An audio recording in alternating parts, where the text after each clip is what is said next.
आपको देश प्रदेश की खबरों से रूबरू कराते हैं। चलिए इसी के साथ आगे बढ़ेंगे और देखेंगे आज की इस बड़ी खबर में क्या कुछ है कि schedule caste, schedule tribe, backward के लोगों को कितनी उनकी आबादी और कितना सम्मान उनको मिल रहा है, कितनी हिस्सेदारी उनको मिल रही है। तो केंद्र सरकार जल्द से जल्द जातिगत जनगणना कराए। जब तक जातिगत जनगणना नहीं होगी तब तक सबसे पहले स्पष्ट ही नहीं होगा जो आज षड्यंत्र किया गया है और कुछ लोगों को जानबूझ के उनके मुंह से कहलवाया जा रहा है कि इस जाति का हिस्सा ये लोग खा रहे हैं, इस जाति का हिस्सा ये लोग खा रहे हैं, इस जाति का हिस्सा ये लोग खा रहे हैं। मैं चंद्रशेखर आजाद आपको वचन देके कहता हूं, अपने बहुजन समाज के सामने जातिवार जनगणना कराइए, उसके आंकड़े सार्वजनिक कराइए। अगर अंतिम पायदान पर रहने वाले जिनको डीएससी के भाई कहा गया है, जो हमारा परिवार है, अगर उनका 1% आरक्षण भी पॉइंट के बराबर भी कमजोर पड़ रहा होगा तो मैं वचन देता हूं कि इससे बड़ी रैली उनके समर्थन में हम लोग करेंगे। मैं फिर आपसे कह रहा हूं, आप याद करो, जब से इस देश में आरक्षण व्यवस्था लागू हुई है, इस आरक्षण को खत्म करने के लिए चाहे वो कांग्रेस पार्टी रही हो या भारतीय जनता पार्टी रही हो या और कोई मनुवादी दल रहा हो, इन्होंने एडी चोटी के जोर लगाए।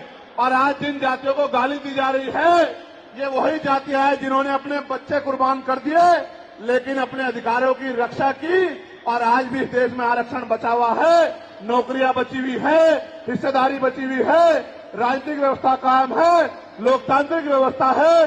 तो धन्यवाद करना चाहिए उन जातियों का जिन्होंने अपने प्राणों का बलिदान दे दिया, लाठी डंडे खाए, गोलियां खाई, लेकिन अपने अधिकारों को छीनने नहीं दिया। सब लोगों को उनका धन्यवाद करना चाहिए। लेकिन दुश्मन का ये षड्यंत्र है और दुश्मन बड़ा समझदार है। दुश्मन जानता है कि 2 अप्रैल 2018 के बाद में ये दलित समाज एकजुट हो गया था। जब दलित समाज एकजुट हुआ तो वो ये सोचने लगे कि इनकी एकता को कैसे तोड़ा जाए। आप और मैं जानते हैं, जब हम मुट्ठी बनकर रहेंगे तो कोई हमारे अधिकारों को नहीं छीन सकता, लेकिन जब जब हम बट जाएंगे, एक उदाहरण के तौर पे बताता हूं, अगर आप झाड़ू की सिक्कों को इकट्ठा कर दोगे, वो सिक्के जो हैं एकजुट हो जाएंगे, उनको बांध दिया जाएगा तो वो सारा कचरा साफ कर देंगे।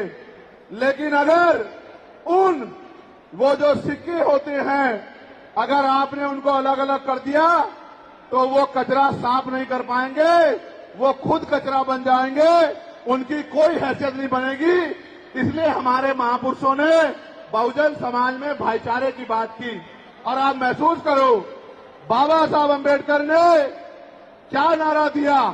शिक्षित बनो, संगठित रहो और संघर्ष करो। हमें शिक्षित भी बनना है, संगठित भी होना है और अपने विरोधियों, बैरियों के खिलाफ संघर्ष भी करना है, अपने अधिकारों के लिए संघर्ष भी करना है। मैं जब देश के बाहर गया तो मैंने देखा कि वो लोग तरक्की कर रहे हैं, उनकी जिंदगी खुशहाल है, उनकी जिंदगी अच्छी बन रही है। लेकिन उनकी जिंदगी तो अच्छी बन रही है, लेकिन 75 साल की आजादी के बाद आज भी भारत में 80% लोग ऐसे हैं जो रोटी, कपड़ा, मकान से वंचित है, जिनको इज्जत की जिंदगी नहीं मिल रही। तो मैं ये देख रहा था, मुझे बड़ी खुशी हो रही थी, लेकिन जब मैं भारत की तरफ देखता हूं तो बड़ी निराशा हाथ लगती है। फिर ये महसूस करता हूं कि आज जो कुछ हमारे पास है वो हमारे महान पुरुषों की संघर्ष की वजह से है। अगर हमारे महान पुरुष संघर्ष नहीं करते तो जो आज हमें मिला है ये भी हमें किसी कीमत पे नहीं मिलता। आप जानते हैं, हमेशा आरक्षण के खिलाफ चाहे सुप्रीम कोर्ट हो या मनुवादी दल हो, सब लोगों ने आरक्षण को समाप्त करवाने के लिए एडी चोटी के जोर लगा दिए। और इसका सबसे बड़ा हमला इस पे कब हुआ? जब 10% ईडब्ल्यूएस लागू हुआ। मुझे माफी चाहते हुए कहना है कि हमारे दलों ने भी हाथ उठा के जो हमारे पूर्व के दल थे उनका समर्थन किया, जबकि वो आरक्षण पे सबसे बड़ा हमला था। अगर उसी दिन हम लोगों ने सड़कों पर निकल के अपनी आवाज को उठाया होता तो किसी की मां ने दूध नहीं पिलाया होता कि वो दोबारा आरक्षण पे हमला करने के बारे में सोच लेता। ये भाजपा के लोग जो सत्ता में बैठे हैं, इन्होंने वोट तो आपसे हमसे ली धर्म के नाम पे, भाईचारे के नाम पे, लेकिन सत्ता में आके ये लोग अपने लोगों का काम करने लगे, अपने महापुरुषों की विचारधारा को आगे बढ़ाने लगे और हम लोग रोटी रोटी के लिए मोहताज लोग, जुल्म जाति के शिकार लोग परेशानी की जिंदगी जीने लगे। मैं चाहता हूं कि जो जिंदगी हमारे लोग ऑस्ट्रेलिया में जी रहे हैं, ऑस्ट्रिया में जी रहे हैं, इटली में जी रहे हैं, यूरोप में जी रहे हैं, पूरे अमेरिका में जी रहे हैं, कनाडा में जी रहे हैं, हॉलैंड में जी रहे हैं, नीदरलैंड में जी रहे हैं, ऐसी जिंदगी की व्यवस्था भारत में भी हो। लेकिन ये तभी संभव है जब राजनीतिक शक्ति हमारे पास हो। अगर राजनीतिक शक्ति भाजपा और कांग्रेस के पास रहेगी तो हम लोग इज्जत की जिंदगी देश में नहीं जी सकते। इस बात को आप लोग मेरी ध्यान रखना। ये मैं नहीं कह रहा हूं, ये बाबा साहब अम्बेडकर ने कहा, political power is the master की। राजनीतिक सत्ता वो चाबी है जो आपकी सारी परेशानियों का हल कर देगी। और राजनीतिक सत्ता जिनके पास है उनके लोग हजारों हजारों करोड़ रुपए लेके भाग जाते, उनके लोग उनके पूंजीपतियों के लाखों लाखों करोड़ रुपए माफ करते जाते। लेकिन अगर आपका 10,000 रुपए का बिल भी बाकी हो तो 10,000 रुपए का बिल भी अगर आप नहीं दोगे तो मुकदमा लिख के आपको जेल भेजने का काम सरकार कर देगी और आपके घर की कुर्की भी करा देगी। आप किसानों का, मजदूरों का हाल देख लो, आप नौजवानों का हाल देख लो इस देश में क्या है। तो हमारी सबसे बड़ी मांग ये है, आप समर्थन करके बताना कि आप इस पर सहमत हो या नहीं हो। बताओ, जातिवार जनगणना होनी चाहिए नहीं होनी चाहिए? एक सुर में बताओ, होनी चाहिए नहीं होनी चाहिए? साथ साथ इस देश में जातिवार जनगणना के साथ साथ जितने भी सरकारी संस्थान हैं, चाहे वो जुडिशरी हो जहां से हमारे खिलाफ लगातार फैसले आते हैं, चाहे वो आर्मी हो, चाहे वो और कोई सरकारी संस्था हो, सब लोग सब जगह पे आरक्षण व्यवस्था लागू होनी चाहिए। बताओ, होनी चाहिए नहीं होनी चाहिए? दोनों हाथ उठा के बताओ, होनी चाहिए नहीं होनी चाहिए? बहुत अच्छी बात। साथ साथ हमारी ये भी मांग है जो मैंने पार्लियामेंट में भी उठाई कि निजी क्षेत्रों में आप इस बात को समझो गौर करके, इस देश में 2% सरकारी नौकरियां, कितने परसेंट? जोर से बताओ। 98% प्राइवेट सेक्टर है। कुछ ऑर्गेनाइज है, कुछ अनऑर्गेनाइज है। आप ये देखो, 2% में तो बंटवारा है, लेकिन 98% पे पुरानी सत्ता वाले लोग और आज की सत्ता वाले लोग सांप की तरह कुंडली मार के बैठे हैं।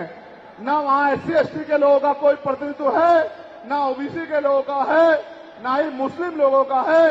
तो हमारी मांग ये भी है कि अब समय आ गया है कि निजी क्षेत्रों में भी आरक्षण की व्यवस्था होनी चाहिए। होनी चाहिए नहीं होनी चाहिए? बताओ, दोनों हाथ उठा के बताओ,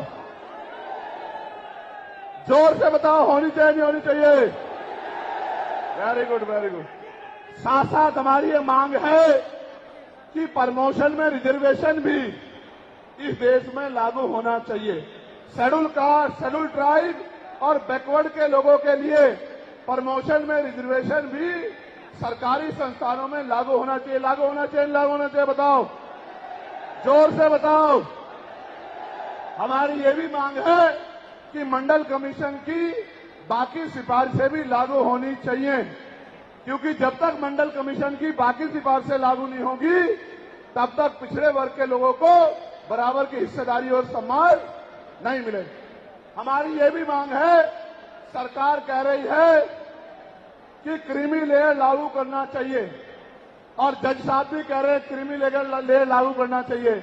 मैंने पार्लियामेंट में पूछा कि भारत में कितने शेड्यूल कास्ट के लोग, शेड्यूल ट्राइब के लोग अरबपति बन गए, इसका डाटा आपको सार्वजनिक करना चाहिए, आर्थिक आंकड़े सार्वजनिक करने चाहिए। तब हमें पता लगेगा कि क्रीमी लेयर की स्थिति में हम आए या नहीं आए। आपको शायद जानकारी नहीं है, मैं आपको बताता हूं, आज भी बहुत सारे पदों को एनएफएस करके, नोट फाउंड सुटेबल करके हमारे योग्य लोगों को नौकरी से निकालने का काम ये सरकारें करती है, क्योंकि कलम की ताकत उनके हाथ में होती है। जिनकी राज सत्ता पे कब्जा होता है, हमारे लोगों का राज सत्ता पे कब्जा नहीं है, इसलिए सारी योजनाएं हमारे खिलाफ बनती हैं। हमारी ये भी मांग है, जिस पर मैं गौर कर रहा हूं, सरकार ने कहा, मैं आज इस पर भी बोलूंगा। आज अगर मैं इस पर नहीं बोलूंगा तो हमारे लोगों को पता ही नहीं लगेगा देश में क्या हो रहा है। सरकार ने कहा कि वर्गीकरण लागू होना चाहिए। मैंने आपको बताया कि बातें तो बहुत लोग करते हैं, लेकिन जब आरक्षण पे हमला होता है, जब और किसी तरीके से आरक्षण को खत्म किया जाता है, जब गांव-गांव जाके लोगों को समझाने का प्रयास किया जाता है, तब जिन जातियों को आज सरकार के इशारे पे गाली दी जा रही है, उनको ही उन्हीं की जिम्मेदारी मान के लोग घर में बैठ जाते हैं कि भाई यही आरक्षण की रक्षा करेंगे, यही अधिकारों की रक्षा करेंगे। लेकिन सच ये है, अगर सरकार की मंशा वर्गीकरण के जरिए वास्तविकता में निचले पायदान पे बैठे अंतिम व्यक्ति को ऊपर उठाने की होती, तो जिस तरह से 10% आर्थिक आधार पर आरक्षण की व्यवस्था की गई थी, 10% आरक्षण की व्यवस्था डीएससी के भाइयों के लिए, डीएससी परिवारों के लिए सरकार कर सकती थी। उनका कोई मतलब नहीं बैठता था कि इन्हीं में टुकड़ा डाल दे, क्योंकि सरकार जानती है इनमें बंटवारा हो जाएगा तो इनके खिलाफ आंदोलन आसान हो जाएगा, इनको पता भी नहीं चलेगा कब इनके अधिकार खत्म हो गए। मैं आपसे कहना चाहता हूं, सरकार बताए उनके पास वर्गीकरण की क्या पॉलिसी है, किस आधार पे वो वर्गीकरण करना चाहते हैं, कौन से आंकड़े उनके पास है, कौन से डाटा उनके पास है। मैं सरकार से जानना चाहता हूं, सरकार कमेटियां बना दे और वर्गीकरण किस फॉर्मूले पे करेगी ये भी बता दे। हम सरकार को भी सुनना चाहते हैं। अभी देश में पिछले दरवाजे से कुछ नहीं होगा, जो कुछ होगा आमने सामने होगा। अगर हमारे अधिकारों की बात आएगी तो लड़ाई आमने सामने लड़ी जाएगी। सरकार ये भी बताए क्या वह रोस्टर में बदलाव करेगी, क्या सरकार रोस्टर में बदलाव करेगी, सरकार बताएगी। हमारे लोग तो अभी सही तरह से चीजों को नहीं जानते हैं। मैं ये भी विश्वास दिलाता हूं, स्पेशली डीएससी के भाइयों को कह रहा हूं, मेरी बात को गौर से सुनना। स्पेशली डीएससी के भाइयों को कह रहा हूं, उन जातियों को जो लोग आंदोलन कर रहे हैं, आपको एहसास नहीं है, जब देने की बारी आएगी हम बताएंगे अपने भाइयों को किस तरह से आगे बढ़ाया जाता है, किस तरह से उनकी हिस्सेदारी दी जाती है। अभी तो हम पे देने कुछ है ही नहीं। मैं आपको विश्वास दिला कहता हूं, डीएससी के जो हमारे भाई हैं, वाल्मीकि समाज के भाई हों, धानुक समाज के भाई हों और बागड़ी समाज के भाई हों और किसी सैसी समाज के भाई हों, मैं चंद्रशेखर आजाद वचन देके कहता हूं बहुजन समाज के सामने, ये हमारी आपसी बातचीत है। आप दुश्मन के इशारों पे काम मत करो, हम लोग बैठ के अपनी लड़ाई को निपटा लेंगे। हम लोग अपने आप बैठ के चर्चा करके आपके साथ बैठ के, अगर कहीं हमें कुछ डर भी है, आप चीजों को नहीं समझ पा रहे हो या हम लोग समझा नहीं पा रहे, अगर आपको अधिकार मिलता है तो बताओ, हमारे किसी व्यक्ति को तकलीफ है क्या? बताओ, अगर हमारे डीएससी के भाइयों को अधिकार मिलता, बताओ, हाथ उठा के बताओ, तकलीफ है क्या हमें किसी को? ये इतना बड़ा जन समूह गवाही दे रहा है, अगर डीएससी के भाइयों को कुछ मिलता है तो हमें तकलीफ नहीं है। लेकिन हम इस सरकार की मंशा को जानते हैं, हम इस सरकार को जानते हैं, इनके चरित्र को जानते हैं। ये देना कुछ नहीं चाहती, ये तो इसको अटका के रखना चाहती हैं। आप ये देख लेना, इन्हीं के कुछ लोग पहले सुप्रीम कोर्ट चले जाएंगे। जैसे उदाहरण के तौर पे गौर करो, 69,000 शिक्षक भर्ती में सरकार ने 20,000 पदों पे घोटाला किया। हम लोगों ने आंदोलन किया तो सरकार ने 6,800 नियुक्ति की लिस्ट जारी की। फिर अपने लोगों को हाईकोर्ट भेज के उस पर रोक लगवा दी। फिर हाईकोर्ट पे फिर हमारे लोग लड़े तो उन्होंने कहा दोबारा लिस्ट जारी करो, इनको अधिकार मिलना चाहिए। तो वोट लेने के लिए हमारे लोगों के सामने कहा कि भाई मिलना चाहिए, हम समर्थन करते हैं, लेकिन अपने लोगों को सुप्रीम कोर्ट भेज दिया और सुप्रीम कोर्ट में इनके बैठे जजों ने फिर से उस पर रोक लगा दी। इसलिए हमें इनकी नीयत पे शक होता है। मुझे डर ये भी है, अगर ये अधिकार स्टेट गवर्नमेंट को दे दिए गए तो ये कॉन्स्टिट्यूशन का तो बहुत बड़ा वॉयलेशन होगा ही, 340 का, 341 का, लेकिन AB का। लेकिन सबसे बड़ा खतरा ये है कि कल जो सरकार सत्ता में आएगी वो किसी भी अन्य जाति के लोगों को शेड्यूल कास्ट में उनको शामिल करके आपके पूरे अधिकार को छिन-भिन कर सकती है। अगर ये पावर स्टेट को मिल गई, हमें सरकार की मंशा पे सिर्फ शक है।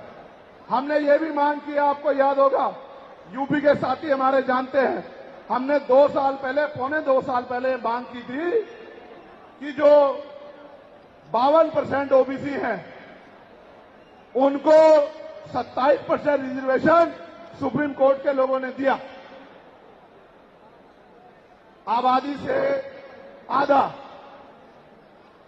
सुप्रीम कोर्ट ने मंडल कमीशन की रिपोर्ट के बाद ना चाहते हुए सरकार ने कर दिया, तो सुप्रीम कोर्ट ने अपने तरीके से रोक लगा के 27% दिया। हमने मांग की पौने 2 साल पहले यूपी में गोरखपुर में पीसी करके कि ओबीसी की आबादी तो 52% ही है, तो 15%, 27% से अलग 15% आरक्षण की व्यवस्था अलग से अति पिछड़ी जातियों को करानी चाहिए। मांग हमने पौने 2 साल पहले उत्तर प्रदेश में उठाई थी। उसके बाद उसी दिन हमने मांग उठाई, क्योंकि हमें न्याय चरित्र है। हम बाबा साहब अम्बेडकर को, माननीय काशीराम साहब को अपना नेता मानते हैं, हम ज्योतिबा फूले साहू जी महाराज को अपना नेता मानते हैं। हमने मांग उठाई थी, हम मामला रामसू वर्मा और सर छोटू राम को अपना नेता मानते हैं, हम चौधरी महाराज सिंह भारती को अपना नेता मानते हैं, हम कोतवाल धन सिंह गुर्जर को अपना नेता मानते हैं। हमने मांग उठाई थी कि भाई हमारी आबादी बढ़ रही है, 2011 के बाद जनगणना नहीं हुई और जो जनगणना हुई उसके आंकड़े जारी नहीं हुए। इसलिए हम लोग मांग करते हैं कि जिन जातियों को अवसर नहीं मिले, पहले तो उनको तैयार किया जाए और फिर उनको 5% अतिरिक्त आरक्षण शेड्यूल कास्ट में 15% अतिरिक्त देकर उनको मुख्य धारा में लाया जाए। जब हम 2 साल पहले इसकी मांग कर रहे हैं तो हम डीएससी के भाइयों के विरोधी कैसे हो सकते हैं, आप लोग बताओ।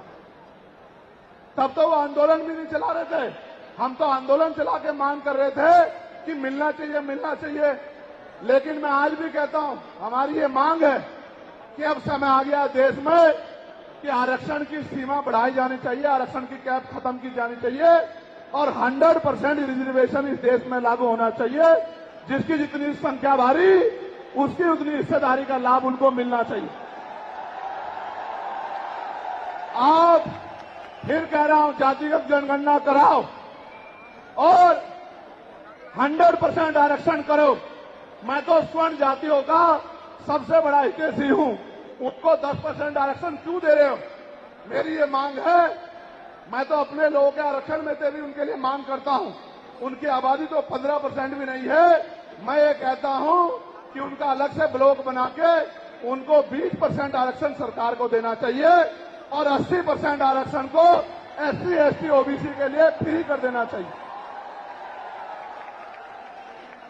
जबकि काशीराम साहब तो 85% की बात करते थे, लेकिन मैं समझता हूं कि उनमें भी लोग गरीब हैं, इसलिए मैं उनका 5% और बढ़ा रहा हूं। लेकिन पहले देश को ये तो बता दो, जातिगत जनगणना करा के, कि भाई अभी तक उनका प्रतिनिधित्व कितना है, अभी तक उनकी सरकारी नौकरियों में हिस्सेदारी कितनी है और कितनी कमी उनकी है जो आपने 10% उनको दे दिया। आज हम लोग एक और मांग भी उठाते हैं कि कास्ट का आरक्षण बढ़ा के उसकी संख्या के आधार पे 25% करना चाहिए। बताओ सहमत हो नहीं सहमत हो? जोर से हाथ उठा के, दोनों हाथ उठा के बताओ सहमत हो नहीं सहमत हो? तो ये हमारी वो मांगे हैं जिनके लिए आज हम लोग यहाँ इकट्ठा हुए हैं। और हम इकट्ठा नहीं हुए, आज तो मजबूरी या अपने देश से प्यार था कि हमने अपने आंदोलन को बदलाव कर लिया। अगली बार अधिवेशन तो होगा इंदौर में, लेकिन जब तो अभी हमने आपको इस बड़ी खबर से रूबरू कराया। ऐसी ही और तमाम बड़ी खबरों से हम आपको रूबरू कराएंगे। ऐसे ही तमाम खबरें हम आप तक पहुंचाएंगे। बस आप हमारे साथ बने रहिए और देखते रहिए आवाज TV3 इंडिया न्यूज। और हमारे चैनल को लाइक, सब्सक्राइब और शेयर जरूर करें।